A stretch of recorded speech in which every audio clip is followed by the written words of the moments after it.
పేతురు రాసిన మొదటి పత్రిక మొదటి అధ్యాయము 14 నుండి 19 వరకు చదవమ్మా.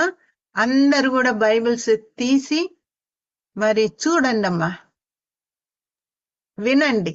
చదువు రానోళ్ళు వినండి. చదువమ్మా. నేను పరిశుద్ధుడినై ఉన్నాను కనుక మీరును పరిశుద్ధులై ఉండుడని వ్రాయబడి ఉన్నది. కాగా మీరు విధేయులగుటకు పిల్లలై మీ పూర్వపు అజ్ఞాన దశలో మీకుండిన ఆస్తులను అనుసరించి ప్రవర్తింపక మిమ్మును పిలిచిన వాడు పరిశుద్ధుడై ఉన్న ప్రకారము మీరును సమస్త ప్రవర్తన యందు పరిశుద్ధులై ఉండుడి. 19 వరకు. పక్షపాతము లేకుండా క్రియలను బట్టి ప్రతివానికి తీర్పు తీర్చువాడు తండ్రి అని మీరాయనకు ప్రార్థన చేయుచున్నారు కనుక మీరు పరదేశులై ఉన్నంత కాలము భయముతో గడుపుడి. ఆ పితృపారంభపరమైన మీ వ్యర్థ ప్రవర్తనను విడిచిపెట్టునట్లుగా వెండి బంగారములు వంటి క్షయ వస్తువుల చేత మీరు విమోచింపబడలేదు కానీ అమూల్యమైన రక్తము చేత, అనగా నిర్దోషమును నిష్కలంకమగు గొర్రెపిల్ల వంటి క్రీస్తు రక్తము చేత విమోచించబడితురని మీరు ఎరుగుదురు కదా. చాలమ్మా, ఇక్కడ మీకు అర్థమైపోయింది. ఎన్నిసార్లు దేవుడు చెప్తున్నాడు, నేను పరిశుద్ధుడనై ఉన్నాను గనుక మీరును పరిశుద్ధులై ఉండుడి. ఆయన లెవెల్కి మనం రావాలని దేవుడు కోరుతున్నాడు. పరిశుద్ధుడై 16వ వచనం ఆఖరులో పరిశుద్ధుడై ఉన్న ప్రకారము మిమ్మును పిలిచిన వాడు పరిశుద్ధుడై ఉన్న ప్రకారము మీరును సమస్త ప్రవర్తన యందు పరిశుద్ధులై ఉండుడి. సమస్త ప్రవర్తన యందు పరిశుద్ధులై ఉండుడి. కొన్ని విషయాల్లోనే కాదమ్మా, సమస్త ప్రవర్తనలో నా ప్రవర్తన ఎట్లుంది, నా మాట ఎట్లుంది, నా క్రియలు ఎట్లున్నాయి, నా ఆశలు ఎట్లున్నాయి, నా చూపులు ఎట్లున్నాయి, నా నడక ఎట్లుంది. సమస్త ప్రవర్తన యందు పరిశుద్ధులై ఉండుడి. ఈ లెవెల్ దేవుడు చూస్తున్నాడంటే మనము కొన్ని విషయాలు ఈ దినమున మనము నేర్చుకుందాము. ప్రకటన గ్రంథము 1వ అధ్యాయము దేవుడు 7 సంఘాలతో మాట్లాడుతున్నాడు. ఎట్లా మాట్లాడుతున్నాడు చూడండి అమ్మా. ఈ 7 సంఘాల పేరు మొదటి అధ్యాయం ప్రకటన మొదటి 11వ వచనం చదువమ్మా. 10 నుండి. ప్రభు దినమందు ఆత్మవసుడనై ఉండగా బూరధ్వని వంటి గొప్ప స్వరము నీవు చూచుచున్నది పుస్తకంలో రాసి ఎఫెసు, సుర్మ, పెర్గము, తుయాతైరా, సర్దిస్, ఫిలదెల్ఫియా, లవోదియకయు అను 7 సంఘములకు పంపుమని చెప్పుట నా వెనుక వింటిని. చాలు. ఇక్కడ 7 సంఘాలున్నాయమ్మా. ఆ 7 సంఘాల గురించి దేవుడు ఎట్లా మాట్లాడుతున్నాడు. మనం అనుకుంటాం కొంచెం పాపాలు ఒప్పుకొని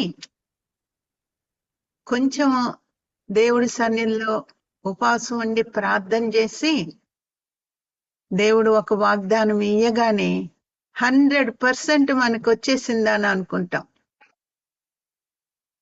ఒక్కొక్కటి దేవుడు చూస్తున్నాడు. మన హృదయంలో ఉన్నటువంటి మంచిని చూస్తున్నాడు, చెడుగుని కూడా చూస్తున్నాడు. దేవుడు మంచి చెప్తున్నాడు, కానీ చెడుగుంది, అది నీలో నుండి తీసివేసుకో అని ఈరోజు దేవుడు ఎట్లా మాట్లాడుతున్నాడో చూడండి అమ్మా. మరి 2వ అధ్యాయము మొదటి సంఘానికి ఏమని చెప్తున్నాడు ఆయన? 1 నుండి మరి చదువమ్మా 5 వరకు. ఎఫెసులో ఉన్న సంఘపు దూతకు ఇలాగో వ్రాయము. 7 నక్షత్రములు తన కుడి చేత పట్టుకొని 7 దీపస్తంభముల మధ్య సంచరించువాడు చెప్పు సంగతులేమనగా, నీ క్రియలను, నీ కష్టమును, నీ సహనమును నేనెరుగుదును. నీవు దుష్టులను సహింపలేవనియు అపోస్తులయే కాకయే తాము అపోస్తులమని చెప్పుకొను వారిని పరీక్షించి వారు అబద్ధికులని నీవు కనుగొంటివనియు నీవు సహనమును కలిగి నా నామము నిమిత్తము భారము భరించి అలయలేదనియు నేనెరుగుదును. అయినను మొదటిది నీకుండిన ప్రేమను నీవు వదిలితివని నేను నీ మీద తప్పు ఒకటి మోపవలసి ఉన్నది. నీవు ఏ స్థితిలో నున్నా పడితివో అది జ్ఞాపకము చేసుకొని మారు మనసు పొంది ఆ మొదటి క్రియను చేయుము.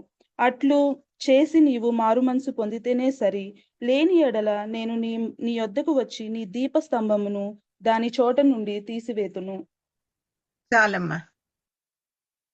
ఇక్కడ దేవుడు ఏమని చెప్తున్నాడమ్మా? నిన్ను పరీక్షించాను, నీ గురించి నేను చూస్తున్నాను, కొన్ని విషయాల్లో నీ క్రియలను, నీ కష్టమును, నీ సహనమును నేను ఎరుగుదును. పర్వాలేదు, నువ్వు బాగున్నావు, ఎంత కష్టపడుతున్నావు, ఎంత ఓర్చుకుంటున్నావు, ఎంత నా కొరకు నలిగిపోతున్నావు, పర్వాలేదు, శబాష్ అని దేవుడు చెప్పాడమ్మా. మన దేవుడు పరిశుద్ధ దేవుడు, పరిపూర్ణుడు. నువ్వు కూడా పరిపూర్ణంగా ఉండాలని, ఒక్క తప్పు కూడా నీలో ఉండకూడదని ఆయన ఆశ. ఏమంటున్నాడు? అబద్ధికులని నీవు కనుగొంటివనియు నీవు సహనము కలిగి నా నామము నిమిత్తము భారము భరించి అలలేదనియు నేను ఎరుగుదును. అన్ని నాకు తెలుస్తున్నాయి. అంతటితో దేవుడు ఊరుకున్నాడమ్మా. అయినను మొదట నీకుండిన ప్రేమను నీవు వదిలితివని నేను నీ మీద తప్పు ఒకటి మోపవలసి ఉన్నది. చూసారా? ఇవన్నీ మనలో ఉన్నాయమ్మా. సహనము, ఓర్పు, మరి ఇట్లాంటివన్నీ మనలో ఉన్నాయా? మళ్ళీ చదువుకోండి. అవన్నీ ఉన్నాయి కానీ అని అంటున్నాడు. ఆ కానీ అనేదే పెద్ద హాని కదా. అయినను మొదట నీకుండిన ప్రేమను నీవు వదిలితివని నేను నీ మీద తప్పు ఒకటి మోపవలసి ఉన్నది. నీవు ఏ స్థితిలో నుండి పడితివో అది జ్ఞాపకం చేసుకొని మారు మనసు పొంది ఆ మొదటి క్రియలను చేయము. నువ్వు మొట్టమొదట రక్షణ పొందినప్పుడు నీ ప్రేమ ఎట్లుంది? ఎంత ప్రేమించి, అసలు లోకము నీ ముందే లేదు, లోకాన్ని నువ్వు ఎంత మర్చిపోయావంటే క్రీస్తును ముందు పెట్టి క్రీస్తును నువ్వు అనుసరించి అంత ఆశతోటి, అమ్మో నాలో కోపం వస్తుందేమో, అమ్మో నాలో విసుగుదల వస్తుందేమో, అమ్మో నేను అపవిత్రమైపోతానేమో, ఎంత నిష్ఠగా నువ్వు దేవుణ్ణి ప్రేమించావు. ఇప్పుడు దేవుడేమంటున్నాడు? ఆ మొదటి ప్రేమ ఏమైంది? మొదట నన్ను అట్లా ప్రేమించావు కదా, ఆ ప్రేమ ఏమైంది? చూసారా? భార్యాభర్తలు ఏమంటారు? క్రొత్తగా పెళ్ళైనప్పుడు ఎంత ప్రేమగా చూసుకున్నారండి. ఎంత ఒక్క మాట కూడా అనకుండా ఎంత ప్రేమ. ఏమైంది ఆ ప్రేమ? ఇప్పుడు ఇన్ని సంవత్సరాలు అయిపోతుంది, ఆ ప్రేమ నాకు కనపడడం లేదు. మనుషులమైన మనమే అట్లా నిందిస్తాము కదా. మరి దేవుడు కూడా అంటున్నాడు, నీవు మొదట నీకుండిన ప్రేమను నీవు వదిలితివని నేను నీ మీద తప్పు ఒకటి మోపవలసి ఉన్నది. నీ మీద తప్పు అన్ని బాగానే ఉన్నాయి, కానీ ఒక్కటి నీలో లేదు. ఏంటి? మొదటి ప్రేమ లేదు. నీవు ఏ స్థితిలో నుండి పడితివో అది జ్ఞాపకము చేసుకొని మారు మనసు పొంది ఆ మొదటి క్రియలను చేయము. అంటే మళ్ళా మారు మనసు పొందమని దేవుడు చెప్తున్నాడు. మళ్ళా మారు మనసు పొందడం అంటే ఆ పాత మనసును తీసివేసుకొని క్రొత్త మనసును దేవుడి సన్నిధిలో అడిగి పొందుకో. ఆ ప్రేమను దేవుణ్ణి అడిగి పొందుకో. ప్రేమ కలిగిన దేవుడు కదా, ఆ ప్రేమను తిరిగి ఇమ్మని అడుగు. ఇది నాకు మీకు అందరికి వర్తిస్తుందమ్మా. నేను కూడా ఎంతో ఈ విషయము నేను చదివినప్పుడు, ప్రభువా నిజమే, ఆ మొదటి ప్రేమ ఏమైపోయింది నాలో? ఎంత ప్రేమించాను నేను. ఆ మొదటి ప్రేమ నాలో పెట్టు ప్రభువా. నువ్వు మారు మనసు పొంది ఆ మొదటి క్రియలను చేయము. అట్లా చేసి నీవు మారు మనసు పొందితేనే సరే. లేని ఎడల నేను నీ యొద్దకు వచ్చి నీ దీపస్తంభమును దాని చోట నుండి తీసివేతును. నీలో ఉన్నటువంటి ఆ వెలుగును నేను తీసేస్తాను. నువ్వు ఇతరులకి, నీ సంఘానికి నువ్వు వెలుగుకరంగా ఉండవు. చూసారా ఎట్లా ఉంటామమ్మా? దేవుడు దీపము మనలో లేకపోతే ఎంత చీకట్లో మనం బ్రతుకుతాం. ఎన్ని తప్పులు చేసినా గాని నీకు తప్పని అనిపించదు. చూసారా, తప్పని అనిపించదు. అట్లా ఎంతమంది జీవితంలో ఎన్ని తప్పులు చేస్తున్నారు కానీ తప్పని అనిపించడం లేదు. ఎంత పక్షపాతం చూపిస్తున్నారు. ఎంత లోకము నీలోకి వచ్చేసిందమ్మా, ఎంత లోకాసలు నీలోకి వచ్చేసింది. తప్పని అనిపిస్తుందా? ఇది సహజమే. నిన్ను నీవు సమర్థించుకుంటున్నావు. మొట్టమొదట ఉన్న ప్రేమ నీలో ఉందా? ఎప్పుడు వాక్యం చదువుతా, ప్రార్థన చేసుకుంటా, దేవుడి గురించి ఎవరికి చెప్తామా? ఇప్పుడు అవన్నీ నువ్వు పోగొట్టుకున్నావు పూర్తిగా. ఎట్లున్నావో తృప్తి భక్తి వచ్చేసింది. నేను, నా ప్రార్థన, నా జీవితం చాలు. నేను సరిగ్గుంటే చాలు. నేను సరిగ్గుండడానికే నేను ఇంకా నీ గురించే నువ్వు ప్రయత్నిస్తున్నావు గాని దేవుని యొక్క రాజ్యము కొరకు నువ్వు ఏమి ప్రయాసపడుతున్నావు? ఇక్కడ ఏమంటున్నాడు? భారము భరించి అలియలేదనియో నేను ఎరుగుదును. అలియకుండా నువ్వు చేస్తున్నావు, అది కూడా నాకు తెలుసు. నువ్వేమన్నా చేస్తున్నావమ్మా? ఏమన్నా దేవుని కొరకు అలసిపోతున్నావా? కష్టపడుతున్నావా? ఏమన్నా త్యాగం చేస్తున్నావా? ఆహా, అన్ని కూడా సుఖముగా ఉండాల. ఏ విషయంలో కూడా తక్కువ అవ్వకూడదు. ఏదన్నా చిన్న కష్టం వస్తే అమ్మో నేను భరించలేను, అమ్మో అంత దూరమా వెళ్ళాలా, అంత దూరం వెళ్ళాలా? దేవుడి మందిరం ఎంతో దూరంలో ఉంది కాబట్టి దగ్గరున్న సంఘానికి వెళ్ళి వస్తే సరిపోద్దిలే. అక్కడ నీకు మంచి వాక్యం చెప్పినా చెప్పకపోయినా నీకేమనిపించడం లేదు. ప్రయాసపడి ఎంత దూరమైనా సరే, ఎన్ని కిలోమీటర్స్, ఇక్కడ నుండి మేము కారులో ఎన్ని కిలోమీటర్స్ వెళ్తాము ఆదివారము ప్రార్థనకి వెళ్ళాలంటే. ఎందుకు? చుట్టుపట్ల ఉన్నాయి, సంఘాలు ఉన్నాయి, దగ్గరలో ఉన్నాయి, కానీ సరైన వాక్యం చెప్పేది దూరంలో ఉంది. కనీసము ఒక అరగంట, అంత కారులో అరగంట సేపు ప్రయాణం చేసి వెళ్ళాల. ఎందుకు అంత ప్రయాసము? ఏమా, దగ్గరలోకి ఉన్న చర్చికి వెళ్ళేసి వస్తే ఎంత టైం కలిసి వస్తుంది? ఎందుకు అంత ప్రయాణం చేసి వెళ్ళాలా? 1 కిలోమీటరు 2 కిలోమీటర్లు దూరంలో ఉంటే అమ్మో చాలా దూరం ఆంటీ, అందుకే దగ్గరలో ఉన్న చర్చికి వెళ్తున్నాం. దేవుడు అంటున్నాడు, ఏమి ప్రయాసపడుతున్నావు? నువ్వు మారు మనసు పొందితే తప్ప, లేనట్లయితే నీలో ఉన్న వెలుగును నేను తీసేస్తున్నాను. మరి పోగొట్టుకున్నావా వెలుగుని? ఎంత తప్పు చేస్తున్నా నువ్వు చీకట్లో ఉండి నీకు తెలియడం లేదా? ఏమి మారావు? ఆ పాత జీవితం మళ్ళా నీలోకి వచ్చేసింది. పోట్లాట్లు, అలగడాలు, సాడీలు చెప్పుకోవడము, కక్షలు తీర్చుకోవడము, అవన్నీ నెమ్మదిగా నీలోకి వస్తాయి.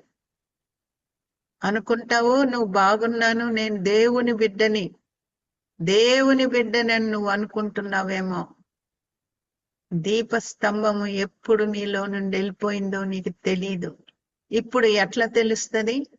నీ మనస్సాక్షి సరిగ్గుంటే గాన, మనస్సాక్షి చచ్చిపోకుండా ఉంటే గాన, నిజమే ప్రభువా మొదటి ప్రేమ నాలో లేదు, నాలోకి వచ్చేసింది. ఓర్వలేనితనము, కక్ష. నేను పెద్ద పెద్ద పాపాల గురించి నేను చెప్పడం లేదు. ఇవన్నీ చిన్న చిన్నగా ఉంటే ఈ కనపడనటువంటి పాపాలు. గబుక్కున అనేయడము, ఇష్టానికి మాట్లాడేసి వాళ్ళని నోరు మూయించడము. నువ్వు గెలుస్తున్నావు, లోకరీతిగా నువ్వు గెలుస్తున్నావు. దేవుడు ఎదుట నువ్వు గెలుస్తావా? దేవుడు న్యాయము కలిగిన దేవుడు. ఒక్క ప్రేమ నీలో లేదని ఇంతగా దేవుడు అంత సీరియస్ గా తీసుకుంటున్నాడు. తేలికగా తీసుకోవడం లేదు. దీప స్తంభాన్ని ఒక్క తప్పు, నీలో ఒక్కటి, నేను ఒక్క తప్పు ఒకటి మోపవలసి ఉన్నది. ఒకే ఒక్క తప్పుకి దేవుడు దీపస్తంభాన్ని తీసేస్తానంటున్నాడు. మరి ఎన్ని తప్పులు, ఎన్ని అబద్ధాలమ్మా, ఎన్ని మోసపు మాటలు, ఎన్ని సాడీలు. ఎవరు ఆ మనిషి లేదు అని తెలిసినప్పుడు ఎంత మాట్లాడుతున్నావు వెనకాల, ఎంతమంది మనుషుల హృదయాల్లో నువ్వు విషం పోస్తున్నావు. ఇవన్నీ తప్పులు కాదమ్మా? దేవుడు చూడడం లేదా? ఒక్క తప్పు, మొదటి ప్రేమ. వాళ్ళేమి కుళ్ళుకోలేదు, కక్ష కాదు, అది కాదు దేవుడు చెప్తుంది. ప్రేమలో నువ్వు తగ్గిపోయావు అని ఒక్క తప్పు మోపుతున్నాడు. ఆ ఒక్క తప్పుకి నీలో ఉన్న వెలుగుని తీసేస్తానంటున్నాడు. అంత పరిశుద్ధ దేవుడు మన దేవుడు. ఒక్క తప్పు కూడా మనలో ఉండకూడదు అని చెప్తున్న దేవుడు మన హృదయాల్ని పరీక్షించుకోవద్దా?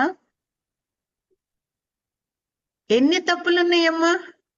ఏనాడన్నా నువ్వు మోకరించి, ప్రభువా ఈ తప్పు నాలో ఉంది, నేను తప్పకుండా క్షమాపణ అడుగుతాను వాళ్ళని, నేను సమాధాన పడతాను, దీని నిమిత్తమై నేను పరలోకాన్ని ఎందుకు నేను పోగొట్టుకోవాలా? కొంతమంది అట్లా ఒప్పుకుంటారో తెలుసా? వాళ్ళ మీద ఎవరితోన్నా పోట్లాడి వాళ్ళతో మాట్లాడకుండా ఉంటే ఏమని క్షమాపణ అడుగుతాడమ్మా? ఎప్పుడైనా ఏదైనా నిన్ను కష్టపెట్టినట్లయితే నన్ను క్షమించు. అదేమి క్షమాపణమ్మా? అంటే ఏమి నువ్వు చేయనందుకు నువ్వెందుకెళ్ళి క్షమాపణ అడగాల? అక్కడ నువ్వు ఒప్పుకుంటున్నావు, నువ్వు ఏం చేయలేదని ఒప్పుకుంటున్నావు. మరి ఇంకెళ్ళి క్షమాపణ అడగడం దేనికి? ఎన్ని మాటలు నువ్వు మాట్లాడావు, ఎంత కక్ష నువ్వు పెట్టుకున్నావు హృదయంలో. కానీ క్షమాపణ అడగాల్సిన సమయం వస్తే, ఆంటీ నా మనసులో ఏమి కూడా లేదంటీ, ఎప్పుడో క్షమించేశాను ఆంటీ, మా భర్తను ఎప్పుడో క్షమించేశాను, ఏమీ లేదు నాలో. కానీ ఒక్క తప్పు ఏమన్నా మాట అన్నాడా, ఆ పాత అన్నీ మళ్ళీ గుర్తొచ్చేస్తాయి. ఇంకా క్షమించి నువ్వు మర్చిపోయింది ఎక్కడమ్మా? చూసారా?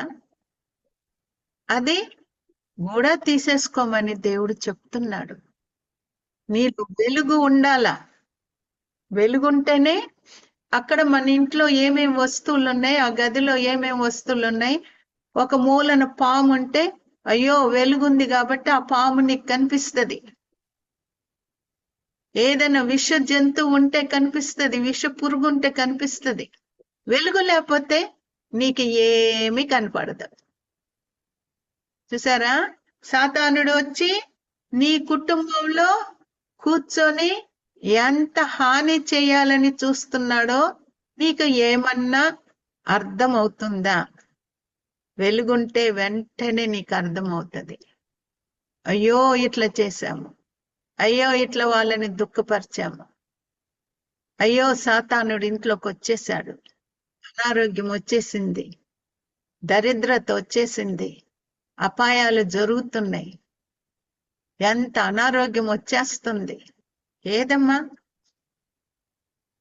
ప్రవ్వా ప్రవ్వా ప్రవ్వా అని పిలుస్తున్నావు గాని నీ హృదయాన్ని నువ్వు సరిచేసుకోవడంలా. దేవుడు అంటున్నాడు, నేను పరిశుద్ధుడను కాబట్టి మీరు కూడా ఆ లెవెల్లో ఉండాలని నా ఆశ. ఒక్క తప్పు చేస్తుందంట ఈ సంఘము.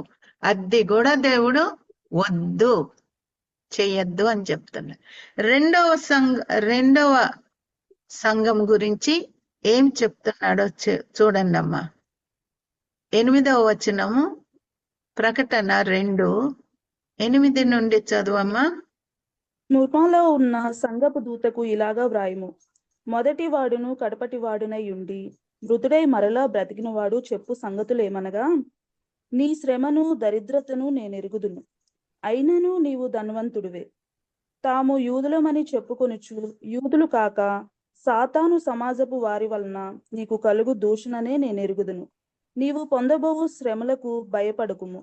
ఇదిగో, మీరు శోధింపబడుకుంటున్నట్లు అపవాది మీలో కొందరిని చెరలో వేయింపబోచున్నాడు. 10 దినములు శ్రమ కలుగును. మరణము వరకు నమ్మకముగా ఉండుము, నేను నీకు జీవ కిరీటం ఇచ్చెదను. చాలమ్మా, చాలు. ఈ సంఘము, స్మరణ సంఘము గురించి దేవుడు ఏమి చెప్పడం లేదు గాని, తప్పుల గురించి చెప్పడం లేదు గాని, మరణం వరకు నువ్వు నమ్మకముగా ఉండు, నేను నీకు జీవ కిరీటం ఇస్తాను అని వాళ్ళని ఓదారుస్తున్నాడు.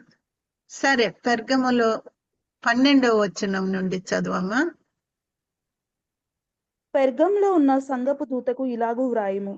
వాడి అయిన 2 అంచుల గల ఖడ్గము వాడు చెప్పు సంగతులేమనగా, సాతాను సింహాసనమునున్న స్థలంలో నీవు కాపురం ఉన్నావనియు నేనెరుగుదును. మరియు సాతాను కాపురమున్న ఆ స్థలంలో నా యందు విశ్వాసివై ఉండి నన్ను గూర్చి సాక్షి అయిన అంతిపయానువాడను మీ మధ్యను చంపబడిన దినములలో నీవు నా నామమును గట్టిగా చేపట్టి నా యందలి విశ్వాసమును విసర్జింపలేదని నేను ఎరుగుదును. అయినను నేను నీ మీద కొన్ని తప్పిదములు మోపవలసి ఉన్నది.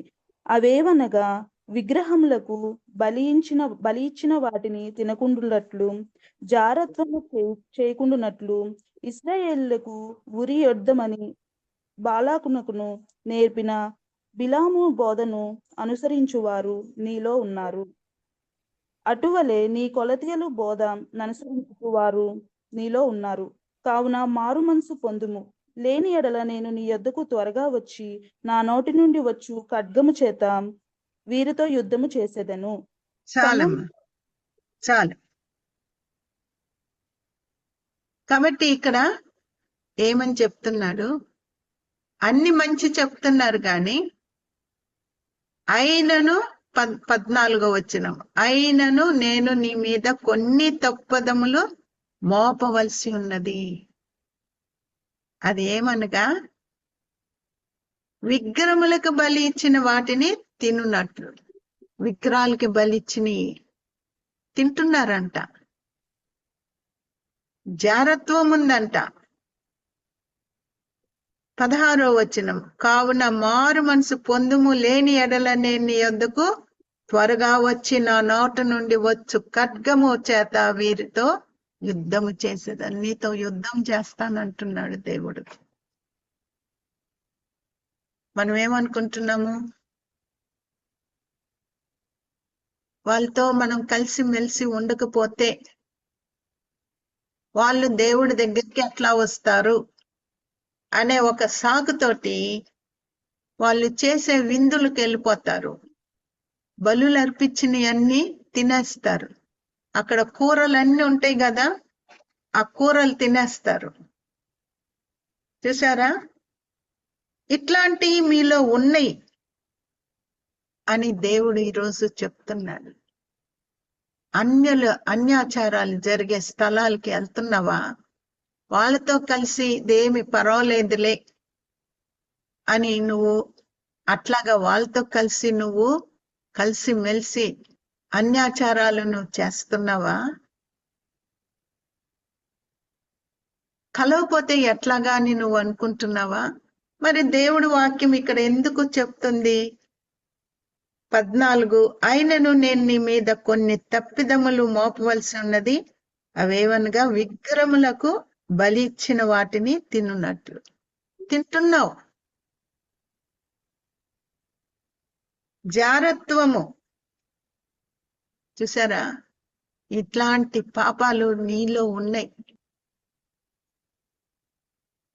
శరీరానుసారంగా నువ్వు చేయకపోవచ్చు గాని అంతరంగంలో, తలంపుల్లో, చూపుల్లో ఎంత జారత్వం జరుగుతుంది, ఎంత పాపం జరుగుతుంది.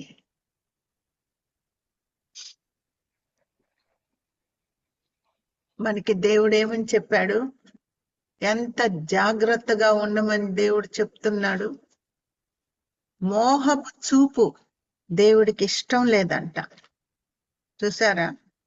మోహపు చూపు చూచినట్లయితే అది నువ్వు వ్యభిచరించినట్లే అని దేవుడు చెప్తున్నాడు. మరి మత్తయి సువార్త 5వ అధ్యాయము 27, 28 చదువమ్మా. ఇక్కడ స్త్రీ అని చదవద్దు, పురుషుడు అని చదువమ్మా. ఒక పురుషుని మోహపు చూపుతో చూచు ప్రతి వ్యభిచారము చేయవద్దని చెప్పబడిన మాట మీరు విన్నారు కదా. మత్తయి సువార్త 5, 27, 28. నేను మీతో చెప్పున్నదేమనగా, ఒక పురుషుని మోహపు చూపుతో చూచు ప్రతి ఆమె అప్పుడే తన హృదయమందు ఆయనతో వ్యభిచారము చేసినదగును. స్టాండర్డ్ చూడండి అమ్మా. ఇక్కడ దేవుడు అంటున్నాడు, శరీర రీతిగా నువ్వు కలవడం కాదు గాని మోహపు చూపు చూస్తేనే చాలు.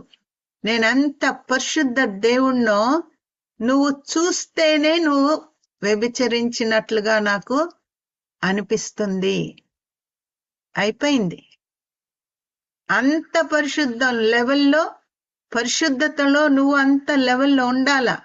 నీ మాటల ద్వారా నువ్వు తృప్తి పరచబడుతున్నావా? ఒకటే మాటలు మాటలు మాటలు. రక్షణ లేని వాళ్ళతోటి, మరి పురుషులతోటి మాట్లాడడము, జోక్స్ వేసుకోవడము. నువ్వు అక్కడ పాపం చేయడం లేదు, కానీ అపవిత్రమైన మాటల వలన ఎంత నీలోకి అపవిత్రత వచ్చేస్తుంది నువ్వు చూస్తున్నావా? ఏదో జాలీగా నేను గడుపుతున్నాను, జాలీగా నేను మాట్లాడుతున్నానని నువ్వు అనుకోవచ్చు, గాని దేవుని యొక్క స్టాండర్డ్ ఏంటమ్మా? దేవుని లెవెల్ ఏంటి? నువ్వు ఆ మాటలు కూడా మాట్లాడడం దేవుడికి ఇష్టం లేదు. నువ్వు లూజ్గా మాట్లాడడం దేవుడికి ఇష్టం లేదు. నువ్వు జోక్స్ వేయడము దేవుడికి ఇష్టం లేదు. నేను ఊరికే జోక్గా అన్నాను జోక్గా అన్నది ఎంత దూరం తీసుకెళ్ళినటువంటి పరిస్థితులు ఉన్నాయి. అనుకోకుండా అన్నానంటే, కానీ అది నిజమైపోయిందంటే, పడిపోకుండా ఎట్లా పడ్డానో నాకు తెలియదంటే, పాపంలో ఎట్లా పడ్డానో నాకు తెలియలేదంటే అని వచ్చి ఒప్పుకున్న వాళ్ళు ఉన్నారమ్మా. మన మాటల్లో గాని, మన చూపుల్లో గాని, మాటలంటే జోక్స్ ఏమ్మా, నవ్వులాటకి మాట్లాడతారు, కానీ అది నిజమైపోద్ది. అవతలోళ్ళు ఏమని అర్థం చేసుకుంటారు? నీ మనసులో లేదు. సరే, అవతలోళ్ళు నువ్వు అన్న మాట ఏమని అర్థం చేసుకొని వాళ్ళు ఎంత ఆలోచించి ఆఖరికి నిన్ను పాపంలోకి నడిపించేంత అయిపోతుంది. ఒక అమ్మాయి వచ్చి అంటుంది, ఆంటీ ఫ్రెండ్స్ ఉన్నారా ఆంటీ? వాళ్ళల్లో మగోళ్ళు కూడా ఉన్నారు, కానీ మేము ఎప్పుడు మాట్లాడుకుంటాం అంతే. అంతే అంటే మామూలుగా మాట్లాడుకుంటాం. వాళ్ళ ఆడోళ్ళలాగే మేము వాళ్ళని ట్రీట్ చేస్తాం, మగోళ్ళలాగే ట్రీట్ చేయరంట. ఎక్కడికి వెళ్ళినా కట్టగట్టుకొని వెళ్తారంట. ఇంకా హోటల్స్కి వెళ్ళడము, అక్కడ మరి డ్రింక్స్ తాగడము, తినడము, మళ్ళీ రాత్రి 11, 12 అయ్యే వరకు కూడా మాట్లాడుకోవడము. మొదట్లో బాగున్నామంటీ, కానీ చూసారా, వాళ్ళల్లో ఒక అబ్బాయి నన్ను ఇష్టపడ్డాడు ఆంటీ, నేను కూడా ఇష్టపడ్డాను. ఎక్కడి వరకు వాళ్ళ ప్రేమ ఏమా? నన్ను లోబర్చుకొని పాపము చేశాడు. మరుసటి దినం నుండి నా కంటికి కనపడలేదు. చూసారా? ఎక్కడ దాకా పోయింది వాళ్ళ మాటలు? కత్తి తీసుకొని పొడవాలనిపిస్తుందా అంటే అంత మోసం చేశాడు నన్ను అని చెప్తుంది ఒక అమ్మాయి. పోగొట్టుకుందా? దొంగ, సాతానుడు దొంగ. నీలో పవిత్రమైంది తీసేసే వరకు కూడా నిన్ను వెంబడిస్తాడు. అంతే, మరుసటి నుండి ఊరెళ్ళిపోయాడంట. ఎక్కడున్నాడో ఈ రోజు వరకు తెలియదు. చూసారా? కాబట్టి దేవుడు అంటున్నాడు, జాగ్రత్త, జారత్వము. పెళ్లి కాని ముందు, పెళ్లి కాకుండానే పాపం చేసేది జారత్వము. పెళ్ళైన తర్వాత చేసిన పాపము వ్యభిచారము. జాగ్రత్తగా ఉండాలి. ఒక్క తప్పు కూడా నీలో ఉండకూడదని దేవుడు ఈరోజు మాట్లాడుతున్నాడు. మరి అన్ని మంచి చెప్తున్నాడు. అయినా గాని మారు మనసు, 16వ వచనం, మారు మనసు పొందుము, లేని ఎడల నేను నీ యొద్దకు త్వరగా వచ్చి నా నోట నుండి వచ్చు ఖడ్గము చేత వీరితో యుద్ధము చేసేదను. నీతో యుద్ధం చేస్తే నువ్వు ఎక్కడుంటావమ్మా? తన నోట నుండి 2 అంచులు గల ఖడ్గమది. ఆ ఖడ్గంతో వస్తే మనం ఏమైపోతాం? దేవుడు చెప్తున్నాడు, నువ్వు ఏదో మంచి కార్యాలు చేస్తున్నాను, నేను ఇంత చేస్తున్నాను, అంత చేస్తున్నానని నువ్వు అనుకుంటున్నావేమో. అందుకే నేను అడుగుతాను, చెప్తుంటాను, ప్రభువా నీ దృష్టికి నేను ఎట్లున్నానో నాకు చూపించు ప్రభువా. నా దృష్టికి నేను యథార్థంగా ఉన్నాను, కానీ నీ దృష్టికి ఎట్లున్నాను ప్రభువా, నాకు చూపించు ప్రభువా అని మనం అందరం అడుక్కోవాలా. నేను ఎప్పుడు అడుగుతూనే ఉంటాను, ప్రభువా నేను నీకు నమ్మకంగా ఉన్నానని నేను అనుకోవచ్చు. ఈ వచనాలు మనం చదివినప్పుడు ఇంత తప్పు లేనటువంటి వాళ్ళల్లోనే దేవుడు తప్పు ఉంది అని చెప్తున్నాడంటే నీలో నాలో ఇంకా ఏమని చెప్తాడమ్మా? ఎన్ని ఉన్నాయని చెప్పగలడమ్మా? సరే, ఇంకా 18వ వచనం చూడమ్మా. 18. తుయతైరాలో ఉన్న సంగపు దూతకు ఇలాగూ వ్రాయుము, అగ్నిజ్వాల వంటి కన్నులను అపరించి పోలిన పాదములను గల దేవుని కుమారుడు చెప్పు సంగతులు ఏవనగా, నీ క్రియలను, నీ ప్రేమను, నీ విశ్వాసమును, నీ పరిచర్యను, నీ సహనమును నేను ఎరుగుదును. నీ మొదటి క్రియల కన్నా నీ కడపటి క్రియలు మరి ఎక్కువైనవని ఎరుగుదును. అయినను నీ మీద తప్పు ఒకటి నేను మోపవలసి ఉన్నది. ఏమనగా, తాను ప్రవక్తినని చెప్పుకొనుచున్న యెజెబెలును స్త్రీని నీవు ఉండనిచ్చుచున్నావు. జారత్వం చేయుటకును, విగ్రహములకు బలి ఇచ్చిన వాటిని తినుటకును అది నా దాసులకు బోధించుచు వారిని మోసపరుచుచున్నది. మారు మనసు పొందుటకును నేను దానికి సమయం ఇచ్చితిని గాని అది తన జారత్వము విడిచిపెట్టి మారు మనసు పొందనొల్లదు. ఇదిగో నేను దానిని మంచము పట్టించి దానితో కూడా వ్యభిచరించు వారు దాని క్రియల విషయమై మారు మనసు పొందితేనే గాని వారిని బహుశ్రమల పాలు చేతును. దాని పిల్లలను చాలమ్మా. కాబట్టి ఇక్కడ ఈ సంఘానికి ఏం చెప్తున్నాడు? నీ క్రియలను, నీ ప్రేమను, నీ విశ్వాసమును, నీ పరిచర్యను, నీ సహనమును నేను ఎరుగుదును. పరిచర్యలో ఉన్న వాళ్ళు ఎంత పరిచర్య చేస్తున్నారు తెలుసు దేవుడికి. నేను ఎరుగుదును.